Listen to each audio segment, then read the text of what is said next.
ঘড়ির দোকানের এমন কোনো কালেকশন নাই যেটা ওর ছিল না, বাট এগুলো বলতে পারো বাসা থেকে গায়েবই হয়ে গেছে। যাই হোক, বললাম না আমাদের বাসায় তোমাদের ভাইয়ার শার্ট প্যান্ট, তারপর ইরফানের, রাজের, তারপরে আমার অনেক জুতা, অনেক কিছুই হচ্ছে আমরা খুঁজে পাই না।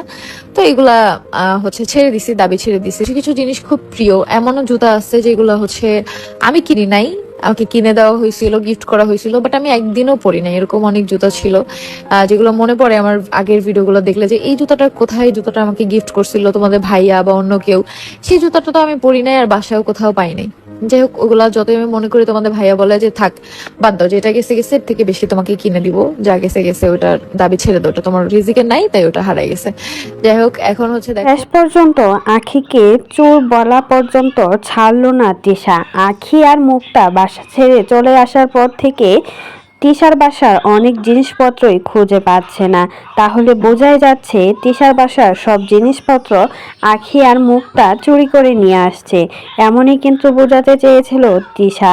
তিশা বলল তার অনেক জুতা, জিনিসপত্র, ঘড়ি এসব কিছুই খুঁজে পাচ্ছে না, যেগুলো নাকি আহাত অনেক বেশি পছন্দ করে তাকে কিনে দিয়েছিল, আর সেইগুলোই নাকি খুঁজে পাচ্ছে না। আখি আর মুক্তা বাসা ছেড়ে চলে আসার পর থেকেই সব জিনিসপত্র নাই হয়ে গেছে। এখন বোঝাই যাচ্ছে তিশার কথাতে আখি আর মুক্তা এই সব কিছু চুরি করে নিয়ে আসছে তিশার বাসা থেকে। অথচ আখি কিন্তু এক কাপড়েই কিন্তু ওই বাসা ছেড়ে চলে আসছিল, আর ওই বাসা থেকে আখিকে তার কাপড় চোপড় ফিরিয়ে দেওয়ার কথা বলেছিল, কিন্তু সেটা আর দেয় নাই। তিশা প্ল্যান করে সব কাপড় চোপড় বস্তা ভরে রেখে দিয়েছে। সে আর একটা কাপড় কিন্তু আখিকে ফিরিয়ে দেয় নাই। এক কাপড়েই কিন্তু রয়েছিল তিশা।